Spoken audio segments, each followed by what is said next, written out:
26 April থেকে 30 April মোট 5 দিন সারা দেশ থেকে বাছাইকৃত 94 জন উদ্যমী ইমামের পদচারণায় মুখর হয়েছিল আস-সুন্নাহ ফাউন্ডেশন প্রাঙ্গণ। 1200 ইমামের আবেদনের ভেতর থেকে বাছাই করে 94 জনকে নিয়ে আয়োজিত হলো ইমাম প্রশিক্ষণ কর্মশালার প্রথম ব্যাচের কার্যক্রম। একটি মহল্লার সবচেয়ে গুরুত্বপূর্ণ দায়িত্বে নিয়োজিত থাকেন সেই মহল্লার ইমাম। তার মতো জনসম্পৃক্ততা কম মানুষের মাঝেই দেখা যায়।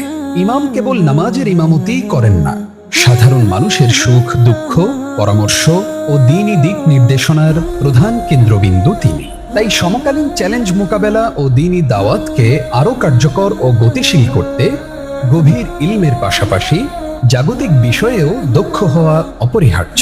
এই লক্ষ্যকে সামনে রেখেই শুরু হয়েছে আস-সুন্নাহ ফাউন্ডেশনের নতুন এই উদ্যোগ ইমাম প্রশিক্ষণ কর্মশালা। 5 দিন ব্যাপী এই কর্মশালায় ইমামের গুণাবলী ও বৈশিষ্ট্য, লিডারশিপ, ইমোশনাল ইন্টেলিজেন্স, দাওয়াহ ও মনস্তত্ত্ব, মুসলিম মানুষের সংশয় ও তার প্রতিকার, পার্সোনাল ডেভেলপমেন্ট, স্বাস্থ্য সচেতনতা, শরীর চর্চা, মসজিদকে প্রোডাক্টিভ করার কৌশল, public speaking, time management, fact checking ও মডার্ন টুলস ব্যবহারের মতো প্রায় 20টি গুরুত্বপূর্ণ সময় উপযোগী বিষয়ে প্রশিক্ষণ প্রদান করা হয়। প্রশিক্ষণ প্রদান করেন সংশ্লিষ্ট বিষয়ে দক্ষ ও অভিজ্ঞ প্রশিক্ষকবৃন্দ। প্রশিক্ষণার্থীদের 5 দিনের আবাসন, খাবার সহ যাবতীয় সব ব্যবস্থা ছিল আস-সুন্নাহ ফাউন্ডেশনের পক্ষ থেকে সম্পূর্ণ ফ্রি। সেই সাথে দূর দূরান্ত থেকে আগত ইমামদের সম্মানার্থে যাতায়াত খরচও প্রদান করা হয়। শুধু তাই নয়, প্রশিক্ষণ শেষে প্রশিক্ষণের আলোকে ইমামদেরকে নিজ নিজ এলাকায় বাস্তবায়ন করার জন্য বেশ কয়েকটি করণীয় ঠিক করে দেওয়া হয়েছে।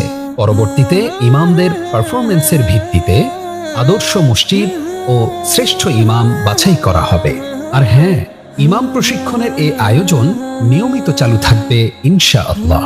আমরা বিশ্বাস করি এই প্রশিক্ষণ থেকে অর্জিত জ্ঞান ও দক্ষতা আমাদের ইমাম ভাইদের অর্পিত দায়িত্ব পালনে আরো আত্মবিশ্বাসী করে তুলবে। তাদের মাধ্যমে সমাজে ছড়িয়ে পড়বে সুন্নাহর আলো এবং উন্মোচিত হবে মানব সেবার এক।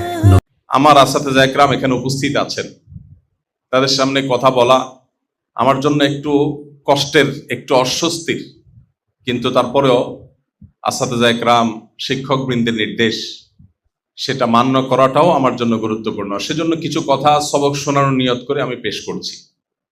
আমাদের হাজী সাহেব যে তেলাওয়াতগুলো করেছেন, এর মধ্যে কোরআনে কারিমের একটা গুরুত্বপূর্ণ সূরা, সূরাতুল ফজরের কয়েকটি আয়াত তিনি তেলাওয়াত করেছেন। এই সূরার শুরুতে আল্লাহ রাব্বুল আলামিন বলেছেন, ওয়াল ফাজরি ওয়া লায়ালিন আশর, ফজরের শপথ এবং 10টি রাতের শপথ। আল্লাহ সুবহানাহু ওয়া তাআলা কোরআনে কারিমে গুরুত্বপূর্ণ কিছু বলতে গেলে আল্লাহর বিশেষ মাহাত্ম্যপূর্ণ বিভিন্ন সৃষ্টির নামে, কখনো আল্লাহ তাআলা নিজের জাতে পাকের নামে শপথ করেন।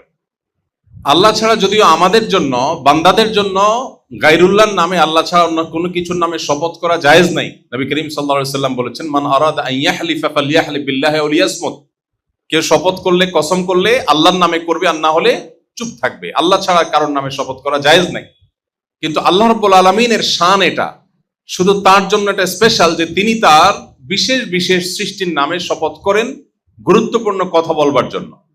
আমরা শপথ করি সাধারণত সেই সব বিষয়ে যে বিষয়গুলো মানুষের কাছে কিছুটা বিশ্বাসযোগ্য হওয়াটা সন্দেহপূর্ণ হতে পারে, মানুষ বিশ্বাস করতে পারে, নাও পারে। তখন সেটার বিশ্বাসযোগ্যতা সৃষ্টি করবার জন্য আমরা শপথ করি। আল্লাহ রাব্বুল আলামিনের কথা তো সন্দেহের ঊর্ধ্বে, তাহলে আল্লাহ কেন আবার শপথ করেন?